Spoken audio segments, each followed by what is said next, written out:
शांताकारं भुजंगशयनं पद्मनाभं सुरेशं विश्वाधारं गगनसदृशं मेघवर्णं शुभांगं लक्ष्मीकान्तं कमलनयनं योगिभिर्ध्यानगम्यं वंदे विष्णु भवभयहरं सर्वलोकैकनाथं। ओम नमो भगवते वासुदेवाय। आपका भक्ति कथा चैनल पर स्वागत है। आपका दिन शुभ और मंगलमय हो। आज दिनांक है 11 अप्रैल और दिन शनिवार है। आज वैशाख कृष्ण पक्ष की नवमी तिथि है। आज सूर्योदय का समय सुबह 6:01 और सूर्यास्त का समय शाम 6:45 रहेगा। ब्रह्म मुहूर्त रहेगा सुबह 4:30 से सुबह 5:15 तक और अभिजीत मुहूर्त रहेगा सुबह 11:57 से दोपहर 12:48 तक। वही राहु काल सुबह 9:11 से सुबह 10:47 तक रहेगा। आइए सुनते हैं वैशाख मास कथा का आज का अध्याय। नारद जी आगे कहते हैं, युधिष्ठिर, आत्मज्ञान के द्वारा जिसकी सारी वासनाएं निर्मूल हो गई है और जिसने अपने आत्मा को परब्रह्म स्वरूप जान लिया है, वह किस विषय की इच्छा और किस भोक्ता की तृप्ति के लिए इंद्रिय लोलुप होकर अपने शरीर का पोषण करेगा। उपनिषदों में कहा गया है कि शरीर रथ है, इंद्रियां घोड़े हैं, इंद्रियों का स्वामी मन लगाम है, शब्दादि विषय मार्ग है, बुद्धि सारथी है, चित्त भगवान के द्वारा निर्मित बांधने की विशाल रस्सी है, 10 प्राण धुरी है, धर्म और अधर्म पहिए हैं और इनका अभिमानी जीव रथी कहा गया है। ओंकार ही उस रथी का धनुष है। शुद्ध जीवात्मा बाण और परमात्मा लक्ष्य है। इस ओंकार के द्वारा अंतरात्मा को परमात्मा में लीन कर देना चाहिए। राग द्वेष लोभ शोक मोह भय मद मान अपमान, दूसरे के गुणों में दोष निकालना, छल हिंसा, दूसरे की उन्नति देखकर जलना, तृष्णा प्रमाद भूख और नींद, ये सब और ऐसे ही जीवों के और भी बहुत से शत्रु हैं।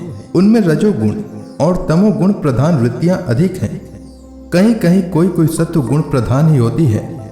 यह मनुष्य शरीर रूप रथ जब तक अपने वश में है और इसके इंद्रिय मन आदि सारे साधन अच्छी दशा में विद्यमान हैं, तभी तक श्री गुरुदेव के चरण कमलों की सेवा पूजा से शांत धराई हुई ज्ञान की तीखी तलवार लेकर भगवान के आश्रय से इन शत्रुओं का नाश करके अपने स्वराज्य सिंहासन पर विराजमान हो जाए और फिर अत्यंत शांत भाव से इस शरीर का परित्याग कर दे।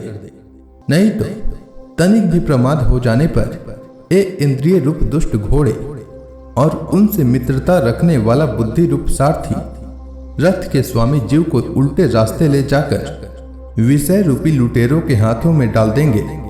वे डाकू सारथी और घोड़ों के सहित इस जीव को मृत्यु से अत्यंत भयावने घोर अंधकार में संसार के कुएं में गिरा देंगे।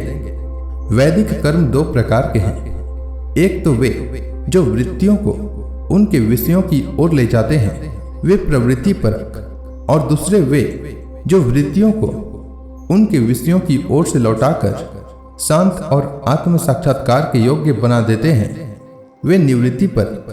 प्रवृत्ति परक कर्म मार्ग से बार बार जन्म मृत्यु की प्राप्ति होती है और निवृत्ति परक भक्ति मार्ग या ज्ञान मार्ग के द्वारा परमात्मा की प्राप्ति होती है। शयन यागादि हिंसा में कर्म अग्निहोत्र, दर्श, पूर्णमास, चातुर्मास्य, पशुयाग, सोमयाग, वैश्यदेव, बलिहरण आदि द्रव्यमय कर्म इष्ट कहलाते हैं और देवालय, बगीचा, कुआं आदि बनवाना तथा प्याऊ आदि लगाना पूर्त कर्म है। ये सभी प्रवृत्ति परक कर्म हैं और सकाम भाव से युक्त होने पर अशांति के ही कारण बनते हैं।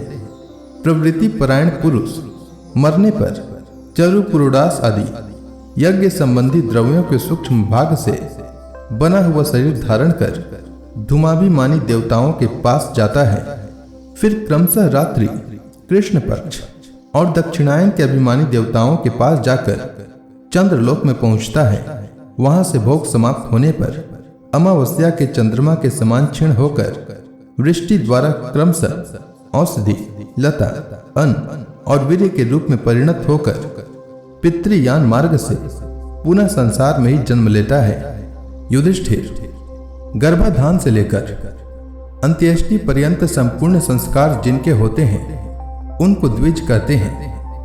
निवृत्ति परायण पुरुष इष्ट पूर्त आदि कर्मों से होने वाले समस्त यज्ञों को विषयों का ज्ञान कराने वाले इंद्रियों में हवन कर देता है।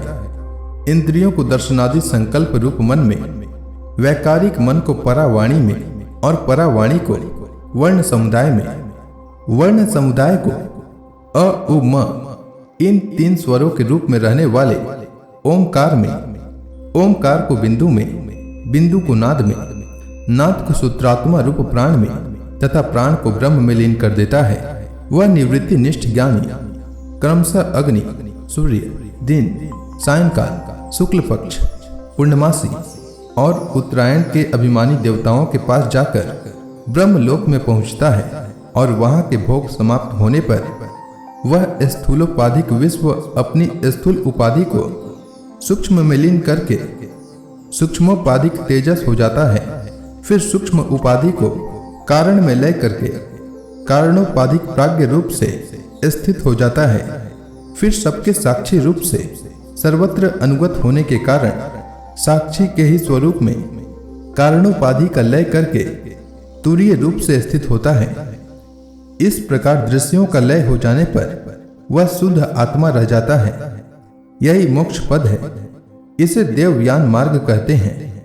इस मार्ग से जाने वाला आत्मोपासक संसार की ओर से निवृत्त होकर क्रमशः एक से दूसरे देवता के पास होता हुआ ब्रह्मलोक में जाकर अपने स्वरूप में स्थित हो जाता है। वह प्रवृत्ति मार्ग के समान फिर जन्म मृत्यु के चक्कर में नहीं पड़ता। ये पितृयान और देवयान दोनों ही वेदोक्त मार्ग हैं जो शास्त्रीय दृष्टि से इन्हें तत्वतः जान लेता है वह शरीर में रहता हुआ भी मोहित नहीं होता।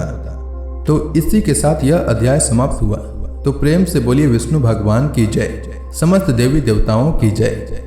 इसके आगे की कथा मैं कल के अध्याय में सुनाऊंगा। तब तक के लिए भगवान श्री हरि विष्णु का नाम जपते रहें।